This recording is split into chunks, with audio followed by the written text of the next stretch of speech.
Greetings and salutations, fellow people who have been here for a year. It is I, Eric J. Chucky, joined as always by the boy. Hey! This is the Two Nerds Podcast, and this is the part where I have to say all the ad copy. It's very important. I might be the one paying for it, but here we are. If you would like the video, please. Comment on the video, please. Both help more than you'd think. Subscribe to the channel if you haven't already. Share this shit around with your friends. What does that keep circulating the tapes? What the fuck happened to that? Buy my book. They're all linked in the description. You can follow me on Twitter if you want. Sometimes I tweet things. Not often, though. We got a Discord. Actually, that's the best way if you want to sit and chit-chat with us. I also have a Patreon. If you sub to the Patreon, you could be cool, like Rob and a guy from Ohio. Both very cool people. And I believe that's it. I'm getting faster at this. He streams on Twitch? I do stream on Twitch. Move right along. Yeah. So, this is the end video of a year-long series of videos. If you've started here, okay, that's fair. I'm going to have to ask you to go back and watch the other 20 videos. It's fine. I'll wait. Are you done? Okay. So, years ago, in 2015, I believe it was. I actually kept track. Yes. Made a list of our top 10 favorite fictional characters. At the beginning of this year, we decided to revisit that list and see where things have changed, who's on the list now, how things have shifted. And then, after taking a first pass at it, seeing where we're at, we decided to actually dig into the details, dig into the nitty-gritty, and separate out basically every large category of fiction the both of us really love and have absorbed a lot of, and pick a top 5 from each of those. We have then used that data, and that's this video. In this video, we're doing our top 10 favorite fictional characters with the hindsight of an entire year spent on this subject. Ruminating and considering and using a handy little picker that you discovered/invented. Oh, no, just stole. Don't give me more credit than I deserve. That's basically what discovered/invented means. I believe there's a well-known internet comic where a guy gives another guy a piece of something and says, I made this. And then the guy has it and the guy goes, I made this. Yeah. So we're going to be doing the top 10 list for both of us. We'll also probably be dipping into the previous list from January in 2015 where it really merits looking back and seeing how things have changed. I think that'll be for the end here. Also, we're not going to go into too much detail. God, no. Look, I genuinely love my number one favorite character. But I am tired of talking about them on the podcast at this point. And if I hadn't, implied it before, there are 20 other top podcasts from this year. This is our yearly gimmick. We do yearly gimmicks now. That you guys can go watch to. Go watch to find out. I was just reading ahead in the script. We script these. Yes. Oh, God, I've been messing that up. To find out our deeper thoughts on the subject. And, like I said before, you can always just hit us up in the Discord or go in the comments. Let us know your top 10 favorite characters. I'm not just saying that to, get you to engage with the algorithm. You guys who have followed us for a long time and actually watch the podcast, I'd love to hear it.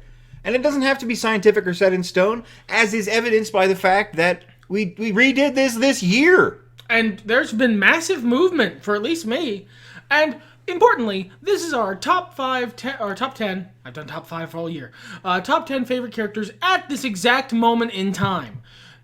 I disavow all previous lists and disavow this list as of the end of this podcast. Well, we're not doing honorable mentions because that would make this podcast too fucking long. But I do remember that you had some argument about whether Vi from League of Legends and thus Arcane would be on your top 10 list, and she was very close to 10. She basically got outed at the last minute for someone who has a little more staying power for me.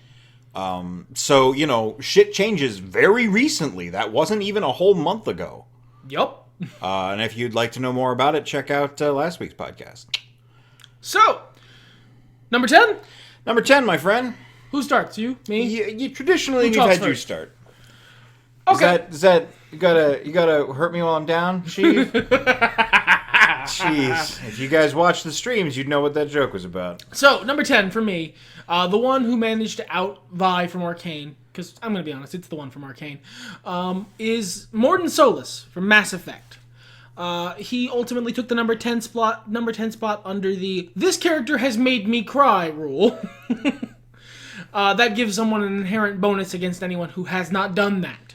He does hit a lot of your buttons, though. Scientist, pragmatist, someone trying to make up for the mistakes of their past. You'll see a theme as we move forward. He's also genuine, genial, and sweet. Yeah, that helps. The less shitty, edgy version of me that exists in my 30s likes people who are just nice. I mean, same, except now my number 10 is Rocket Raccoon. Yeah, it is. From Marvel. I've always been like a background fan of Rocket. And I didn't start getting into him until Marvel vs. Capcom 3. I think it was 3. Yeah, 3. Like, really hard. I was excited to see him in there, and I wanted to learn more about his world. And then, of course, the Guardians of the Galaxy movies happened, and, gosh. They made one of the most relatable characters in fiction, if you're a very specific type of fucked up. Yeah. There have been times where I was but self-awareness from saying, look at that one getting help. Getting help isn't cool.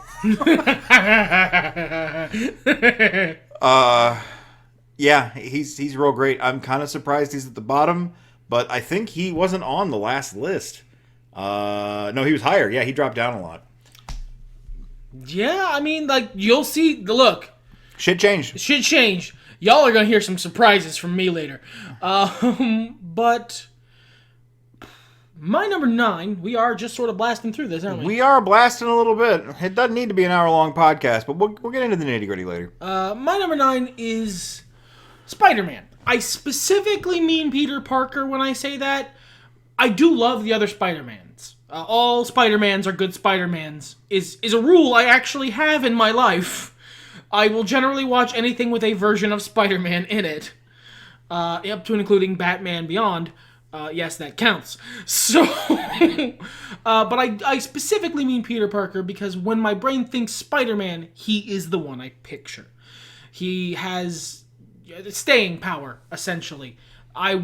I'm kind of tired of watching poor Ben Parker get shot, but I will probably be watching adaptations of the story of Spider-Man until I'm dead. So, much like the Waynes, I'm gonna have to get used to it.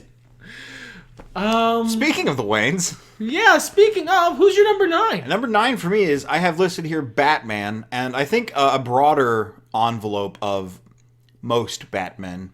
Although I do specifically mean Bruce Wayne here, because as much as I do love the other interpretations of Batman, which you can see many of in my top 10 list of... Yeah, we specifically did like a Batman list earlier in the year. But Bruce is the number 1. He's the OG. He's a cool-ass bat-tective. He's cold and is just trying to mete out justice... Or maybe a little bit of revenge. In an uncaring world. Just a little bit of revenge.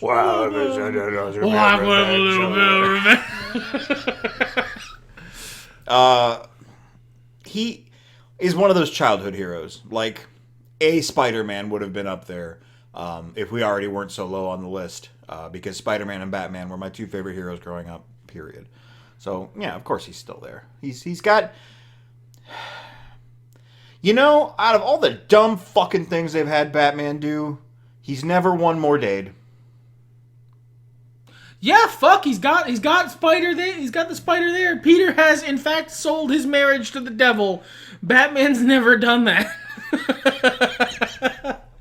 Where's that on the fucking alignment chart? So, on to my number 8? Yeah. My number 8 is Laura Kinney, X-23, or Best Wolverine, whichever one you'd like to refer to it as. She's fucking excellent. Is an excellent character. There are certain parts of the character in comics I'm not fond of, but most of her adaptational takes, most of the various adaptations I've seen of her, really get the soul, the spirit of the character. She's one of the best versions of a legacy character that exists. And I like legacy characters. I always have. The rigid and almost religious adherence to the status quo is one of the reasons I just stopped reading actual comic books a while ago. And Laura represents like a really good step forward there. She's Wolverine now. Logan's retired, probably dead, maybe not. He's fucking... How old is that memoryless bastard? He'll be back eventually. Sure. But she's a great legacy character. She has a great origin story. It's very interesting. It's very cool. And it only exists in the context of comics already in progress. It's a great example of what comics are best at doing. I just wish they'd do it more. Moving on to my number 8, Hank Hill from King of the Hill. He's just fucking trying, dude. He's just trying his best. I like grounded characters. I like characters who aren't necessarily the laser firing, billions of dollars dick swinging, awesome aspirational figures. Hank is just a man doing his best and failing sometimes. And I think those stories are often more inspiring and comforting than the over-the-top superhero shit. Don't get me wrong, I love the over-the-top superhero shit. Please see the rest of my list. Yeah, we'll get there, don't worry. But, Hank is special for me, and he continues to be somebody who I find camaraderie with to this day. All right. Straight through to my number 7. Number 7, man. My number 7 is The Mandalorian. Din Djarin from Star Wars Mandalorian. There's a couple patterns you're going to see on my list. One of them is dads. Both of us, at Batman, we entered the dad zone for me. And there's lots of reasons for that. Some, not for the podcast, but I love a good fictional dad. And by God, Din Djarin is just a poor, dumb working man trying to make his way through the galaxy for his kid. And I love it. He's got a lot of really interesting pieces in his show. A lot of the more interesting parts of The Mandalorian are him coming to terms with essentially being raised as a religious fundamentalist and what that means for him and what parts of that legacy he wants to take forward and make a part of his life going forward, and how much of that is important when compared to protecting his child. And it's good shit. It's really meaty world building and really meaty character stuff, which I love, obviously. Ironically, I think, and I'm sorry, this is a small aside. You sort of made me realize this. Our podcast. You got stroke. I don't own the network, otherwise I'd be making money. But I feel like The Mandalorian is the coming-of-age tale for the modern millennial. And probably for this generation and the ones going forward. Because we are no longer figuring out who we are at 15. No, we are adults stuck in the gig economy trying to make our way through the galaxy. Yeah, and figuring out who we are then at 30-something going, oh, fuck, I had it all wrong this whole time. Man, I had a lot of shit I needed to unpack from my childhood, and now I actually can, and that's... Oh, fuck. And I feel like The Mandalorian as a show, and with a lot of its quieter concepts and subtler concepts, and Din Djarin in particular, does an amazing job of giving us a vessel to unpack that. I'm reminded of a quote from Princess Carolyn, but can't remember it off the top of my head. Okay. You'll probably remember it later after we're done with the podcast. No, it's very long. Who's your number 7? My number 7 is less good Wolverine. No disagreement there. I still call him Logan. I forget his name. James Howlett. Jimmy Howells. Jimmy H. Kogashuko, or whatever they called him in Japan. I know that's wrong. Let me have this. Jack. Patches O'Houlihan, or whatever. This was a big surprise because he wasn't on either of my previous lists. A lot of my youth was very, this is popular, so I don't like it as a reaction. And Wolverine, I don't know if you know this, in the 90s was quite popular. Oh, really? I hadn't heard. Mm-hmm. But, like, analyzing what I like out of characters, and we are coming to the end of the dad portion of my list, I just really like all aspects of Wolverine. Like, his childhood seems like something of a, wry joke that I think they'll eventually make some good shit out of, and probably they've started to do a little bit here and there. But everything about Logan is fascinating and compelling. He's not happy. He's just not, but he's doing his best. Because happiness is ephemeral. Happiness isn't guaranteed. Life is suffering. Dealing with that is important. It's about what you find within the suffering. Exactly. It's about finding purpose, finding something to believe in or something to strive for in an ultimately cruel and uncaring universe. And being very fucking old, Wolverine is very familiar with that concept. Poor motherfucker's been in his 30s for like 200 years now. It's not fair. No. Rough, my dude. Also, he's cool and he's got big knives on his hands and he says, like, "Snicked bub, motherfucker." And he punches people with his knife hands. He murders the shit out of them. All right, so. Yeah. Number 6. Number 6. My number 6 is... So, one of the... coming to this list, I kind of knew this already. But the little HTML picker algorithm thing I use now really helps me sort of narrow down what's important to me about characters and what sticks with me. And ultimately, I think it's character development that at this point in my life I like the most. A character who has a really satisfying arc. I can relate to that because I love continuity more in a program these days. It's why the MCU is so compelling to me. Because they keep it tight. Yeah. And continuity is the character development of story. Exactly. But so my number 6 is on here purely for character development reasons. Like, her character is good. It's Lara Croft from the reboot series, from the Tomb Raider reboots. And I know those aren't super popular in the grand scheme of things, especially with fans of the series from before them. Yeah, just smaller boobas. Yeah, smaller boobas. I understand, blasphemy, whatever. Not triangles anymore. But I really, really love her character development. She starts off as essentially a tourist, a civilian, who is thrown way in over her head and has to fight and scratch to survive. And by the third game, she's the fucking Terminator. She's Jason Voorhees with boobs. And the world reacts to her like that. And it's a 3-game, actual, believable progression from wet, cold, scared, unarmed civilian who people are trying to kill her, to her slowly rising out of a lake that's on fire, staring daggers at this lifelong mercenary who is scrabbling, terrified away from fucking Lara Croft. It's just, they do such a good job of earning that character development that it makes the character bat just way above her weight class as far as how much I like her, insofar as her as a person. She's fine, but as a person, nothing super standout about her. She's cool. She's a bow person. That's extra points. But she is your hard-ass young lady with a bow of this list. Yeah, and I love those. One of them had to make it up here. It was going to be her, Aloy, and she has better character development.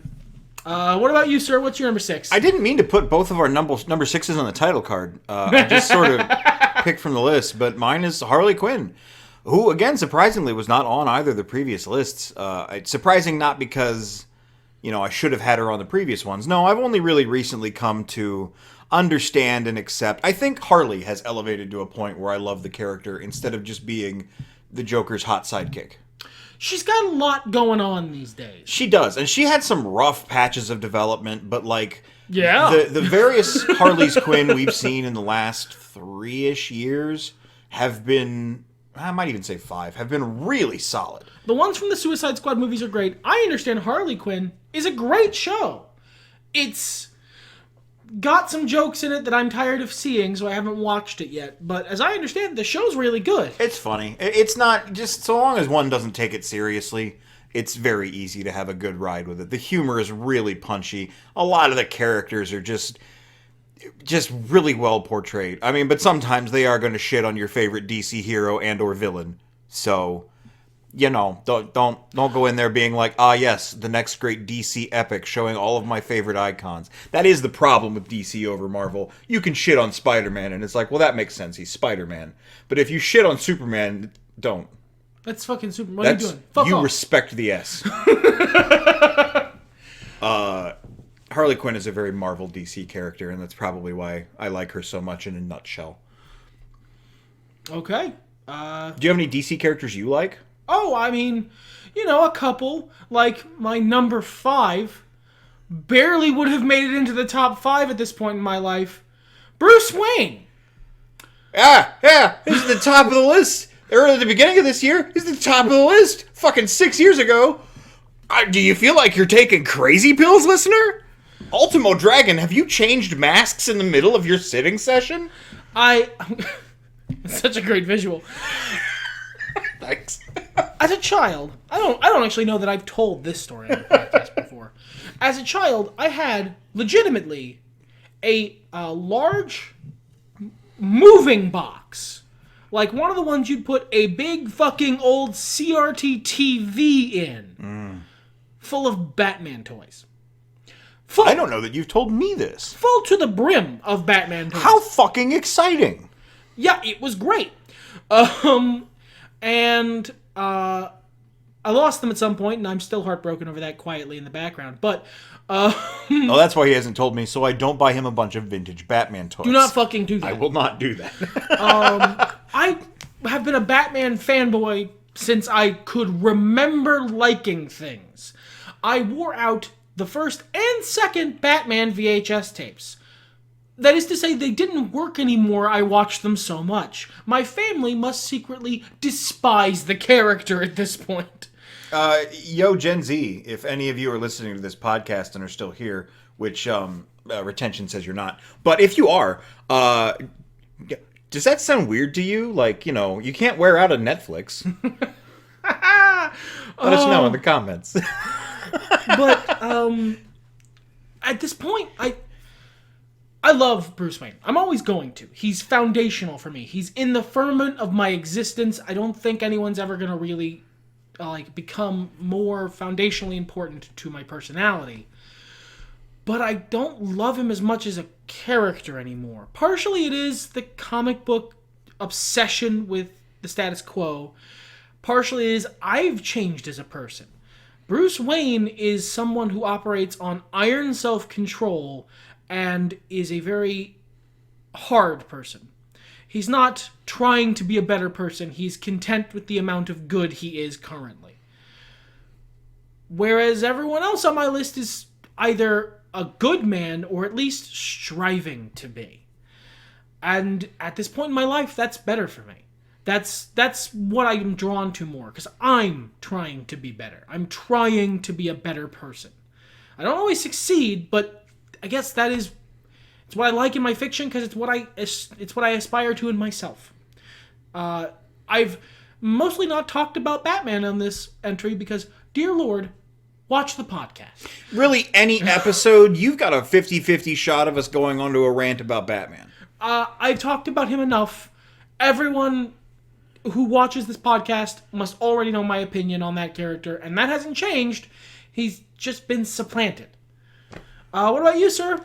I like how yours was like, your number 5 is, this is raw, you know, this is me, this is emotional, and it represents a period of growth in my life. Whereas my number 5 is just someone whose mandibles I want to smooch. Everyone's different. That's actually not even entirely true. Mine's Garrus Vakarian from Mass Effect.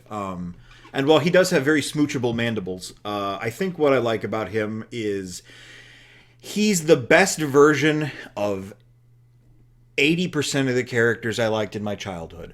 When I say I like the trope of the Lancer, I'm talking about Garrus Vakarian. And the closer to Garrus you can turn, the more he's gonna like that character. Yeah, he's a rebel. He's he's kind of full of himself, but in a soft way. Like, not a cocky dick, just confident. Yes, confident in the abilities he definitely has. He can be professional and capable, but still awkward.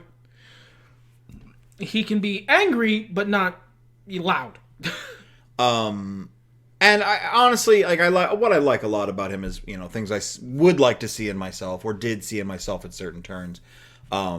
The big secret about my fondness for Garrus is I romanced him as Commander Shepard because Garrus reminded me of me, and it sure would have been nice to date Commander Shepard.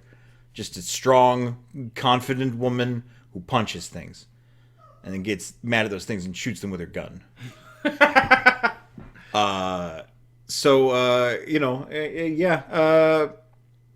Good times.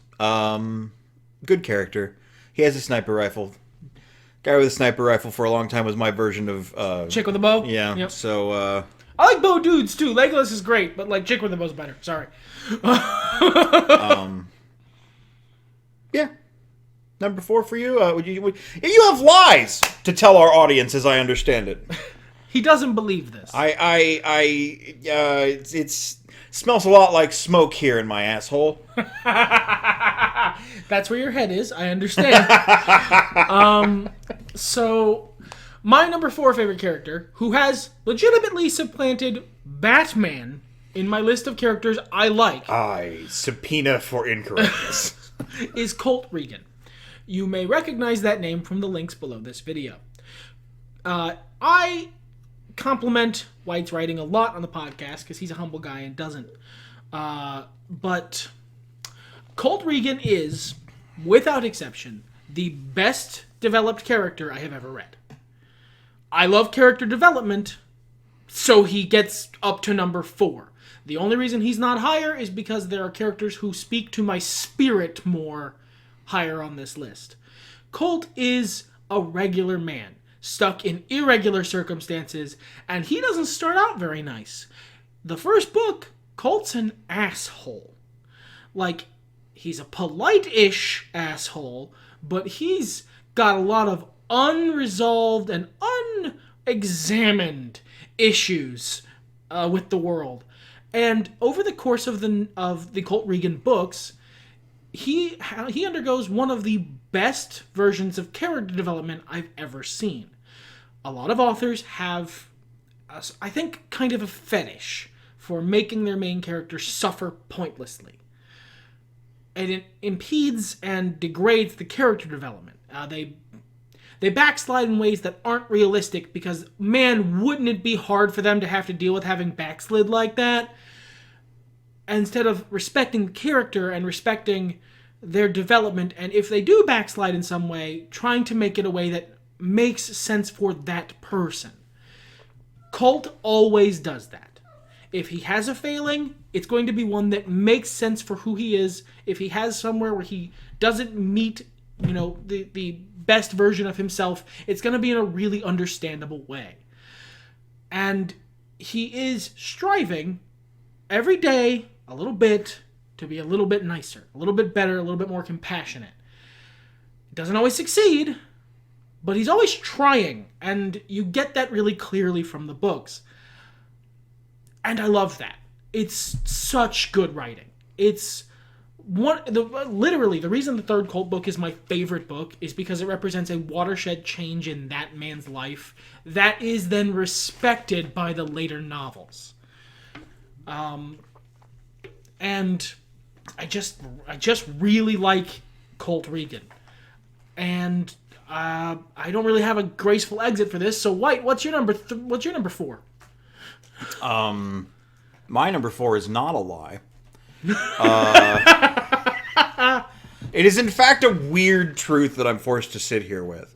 So we were both a little surprised, but like not in that, oh, I never expected this kind of way, but more like I should have known the whole time that the main cast of Friends topped out our general TV show's top 5 list. Spoilers for a list that you should have already watched.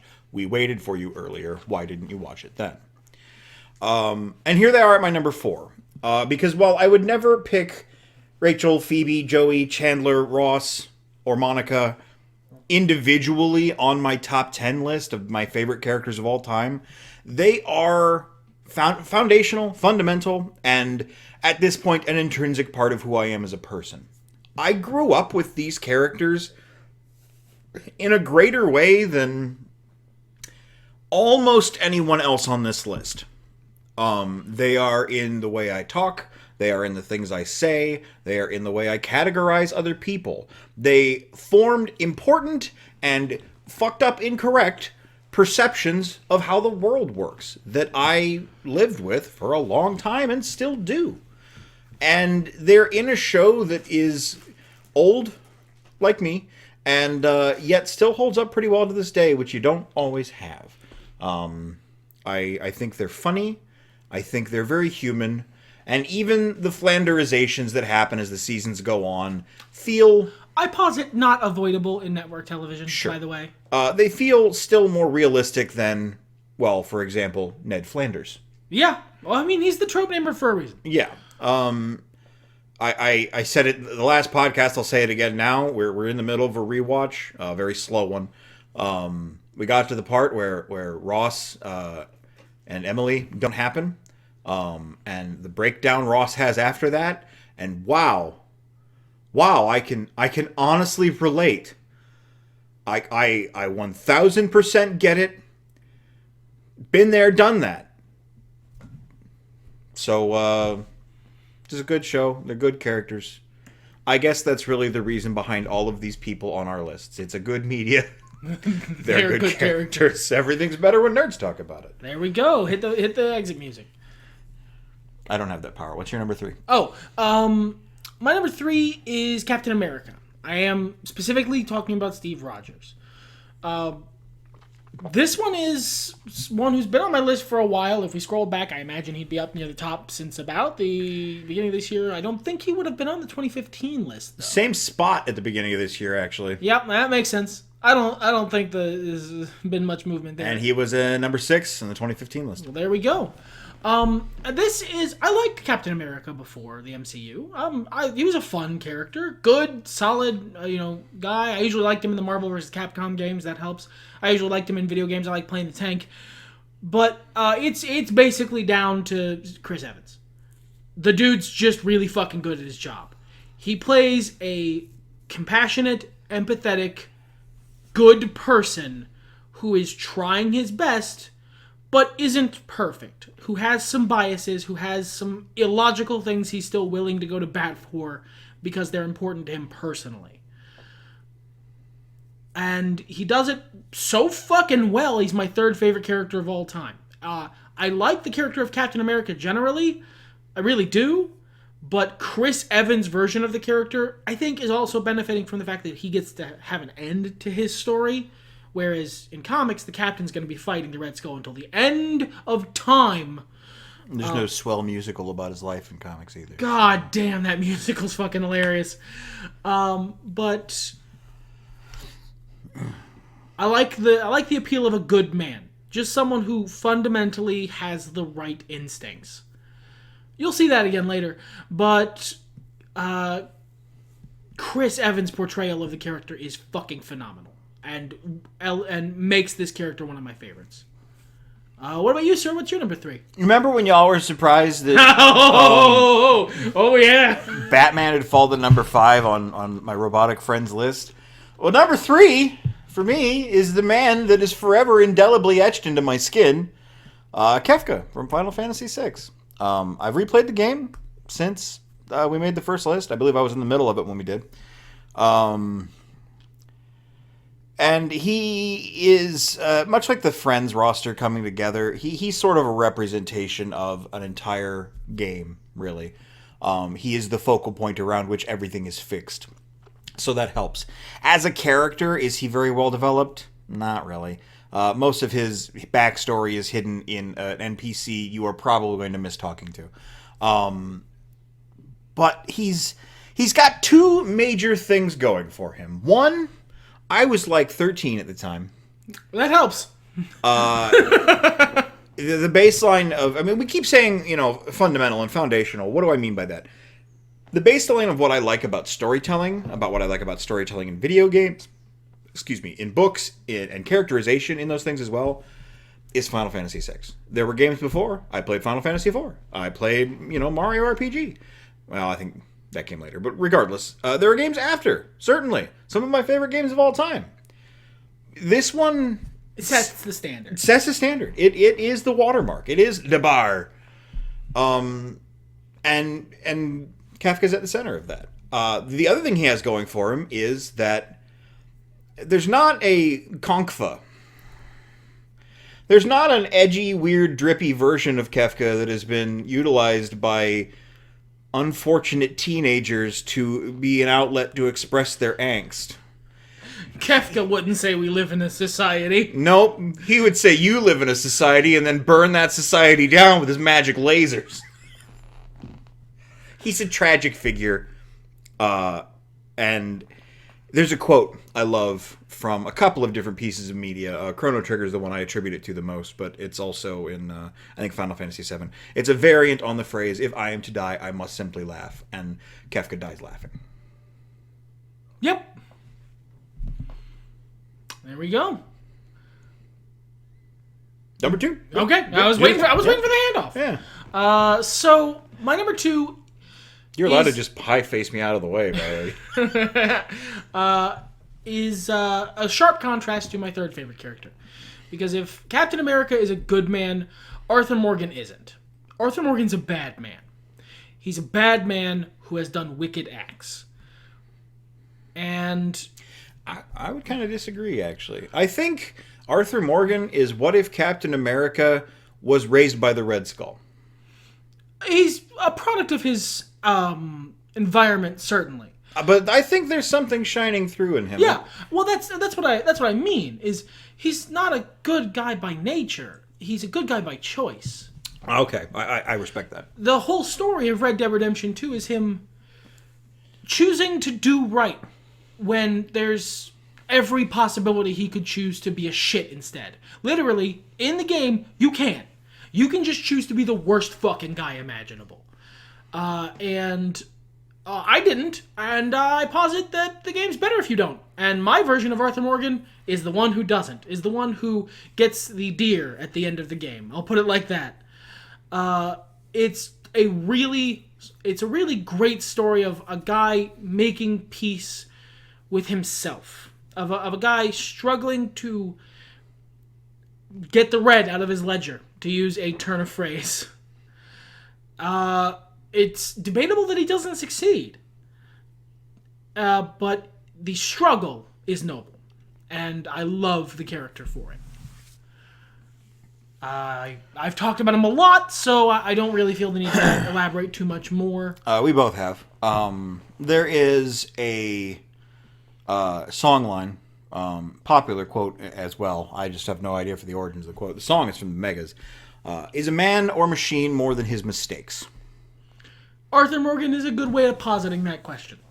You know who else is? Oh, really? Who? Luke Skywalker. Oh! Been studying at the Church of Cultaholic. I'm getting pretty good at these transitions now. There you go. He's my number 2 favorite character of all time.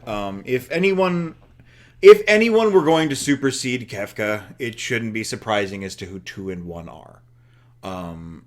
Especially given this year, especially given some time to breathe from their most recent Star Wars trilogy and cough the Mandalorian cough.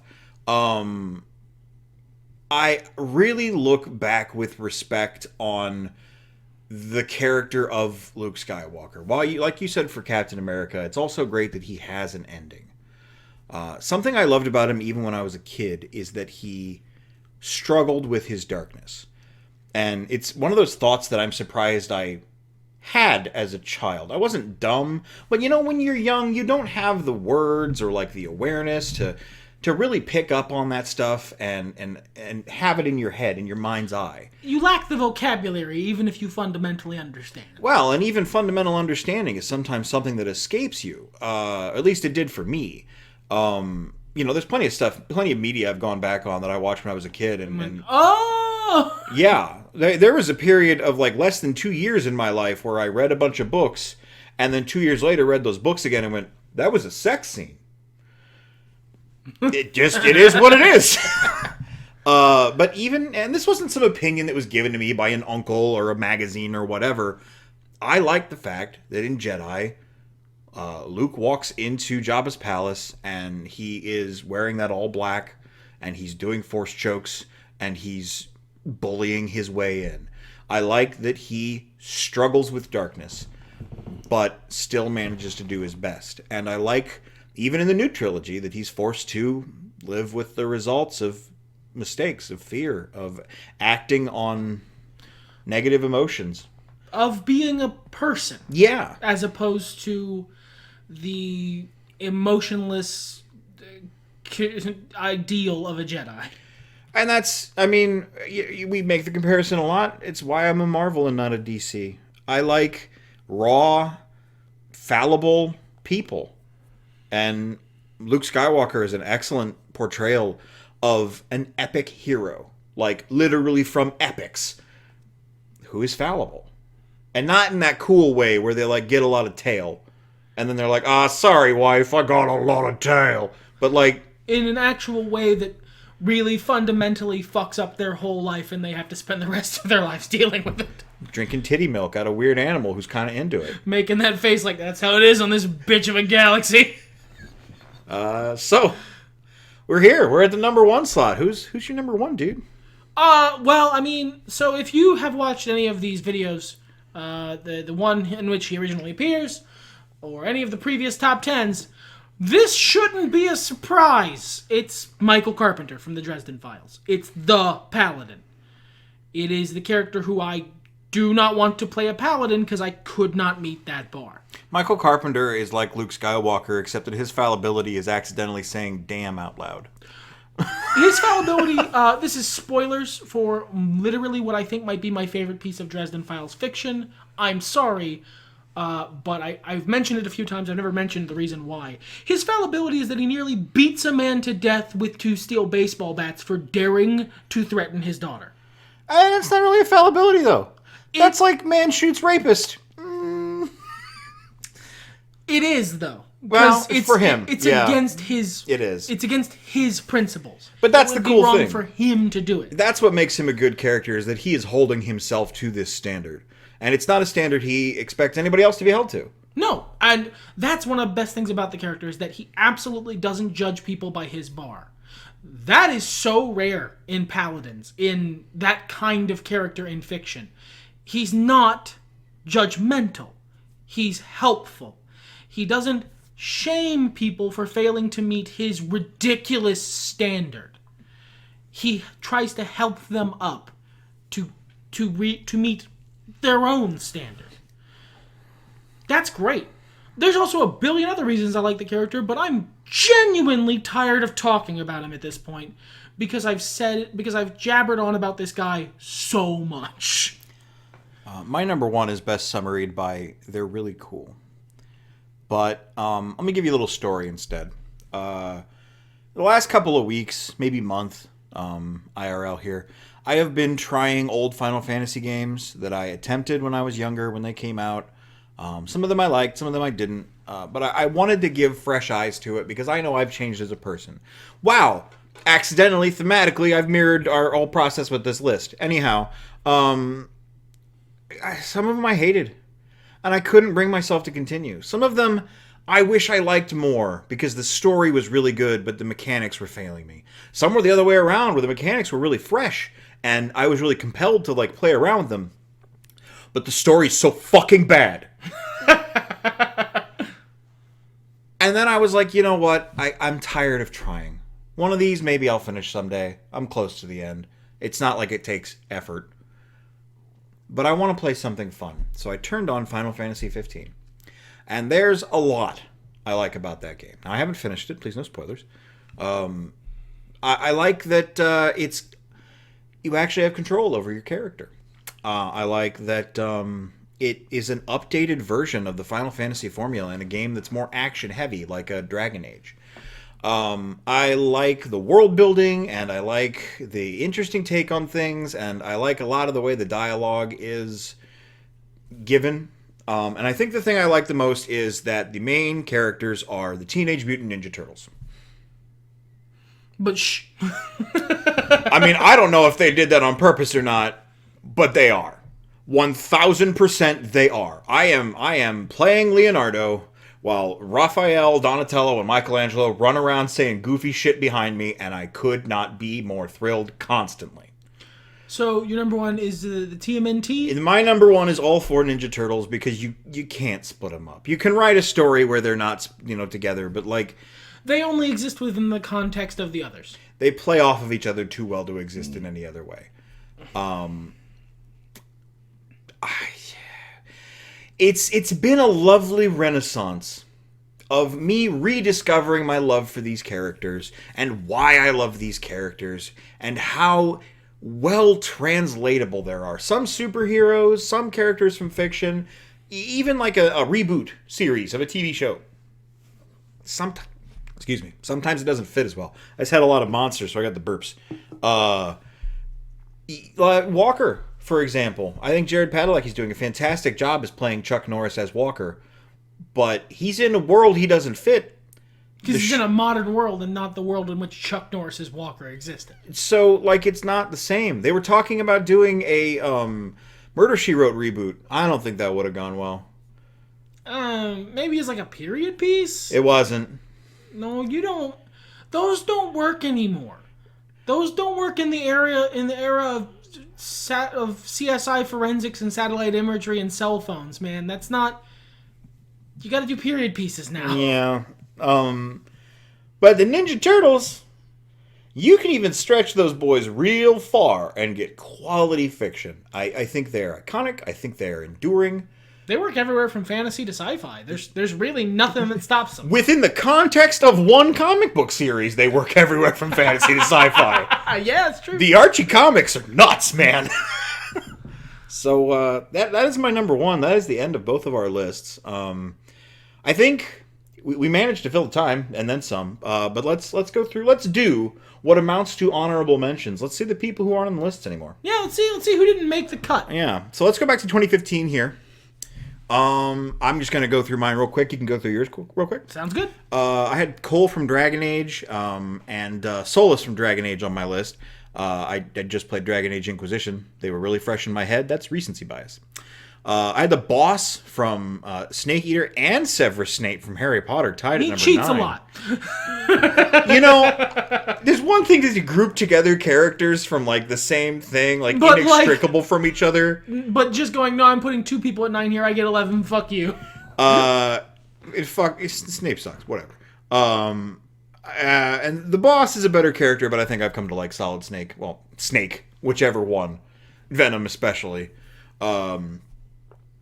Better as a whole. That story that has been told, that story that is basically over now, it makes that main character avatar stronger. Freya Crescent from Final Fantasy IX, she's still up there. She's probably top 20. Elusive Man, another extremely good character from Mass Effect. The Jonkler, Captain Hee-Haw, Howdy, and his friend's Duty. He's not listing different characters. He's doing jokes about the Joker's name. Yeah, the Joker. I still like the Joker. I think someday, maybe 10 years from now, the Joker will come back in a way that I can respect, and he can ascend back up my personal list. And maybe I'll still be here on YouTube 7 doing a podcast about it. Who knows? Who knows? What about you in 2015, man? In 2015, I had Hardy Hackett from the Colt Regan series. He is he's a character in my favorite book, Colt Regan, Fortunate Son. I went into a lot of details as to the reason why there, but the short answer is he's a pitiable figure, and that's not really what moves me these days. I had Tally from Mass Effect on my list. She's great. She doesn't have the meat on her bones as a character that is basically required at this point because I've seen a lot more shit, and the bar is higher, man. Albus Dumbledore from Harry Potter, Blame Joe. It's full stop. That's what that is. Arya Stark. She almost made this one. She would have been in the honorable mentions. Yeah, she was. I really like her story. It's good character development. Blame the dickheads who made the show, because even the seasons I watched, they fumbled the ball a couple times. I did not watch the final season because I can see things coming. I stopped when Jon Snow came back. I have what we call basic pattern recognition. Y'all kill everybody but this stupid Jesus motherfucker. The Joker, honestly, for much the same reasons you like the character, and he's off the list for much the same reason he's off yours. Sherlock Holmes. That's crazy. Yeah, but to the Joker. Yeah. Sherlock Holmes and Dr. John Watson, I put them together because to me they are inextricable from one another. I'd agree.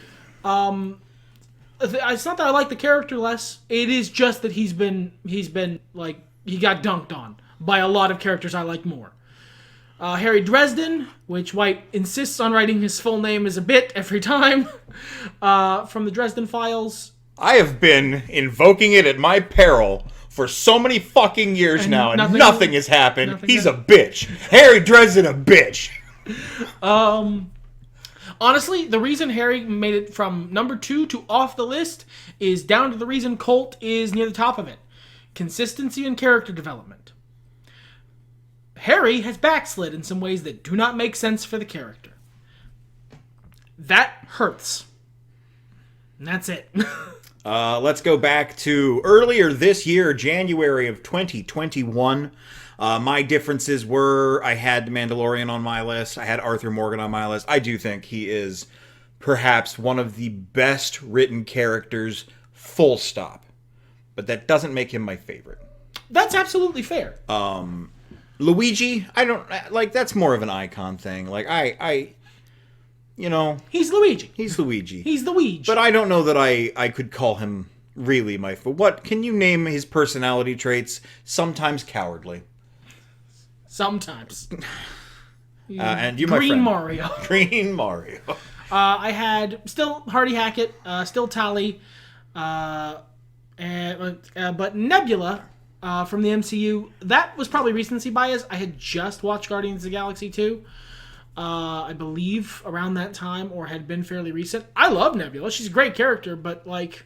It might have even been from leftover Endgame stuff, too. Yeah, leftover Endgame stuff. There's a lot of really good shit there. Mm-hmm. But, no, that was just a weird pick on my part, if I'm being honest. I can't really get there. Rocket Raccoon, for all the reasons White talked about, and all the reasons we both talked about. Honestly... That was my number 5. My number 4 was Arthur Morgan. Arthur Morgan is for both of their spots now. That is a terrible, damaged person who's trying to be better, but doesn't always succeed. Arthur succeeds a little more, so he gets on the list. Yeah. Rocket is who he is, whereas Arthur wants to be better. Exactly. But that's our top 10 favorite characters each. What a journey this has been. We've been spitballing some ideas around for next year. I don't want to commit to anything yet. But these themed years have been really fun, and gosh, it's nice to be able to slot in a random fucking podcast when there's nothing to talk about, because the world is falling apart. Yep. Look, man, our view counts speak for themselves. We do this podcast for us. Yeah, you guys are watching Journey of Wrestling right now. And we appreciate that. We do. But still, we'll keep going. Everything's better when nerds talk about it.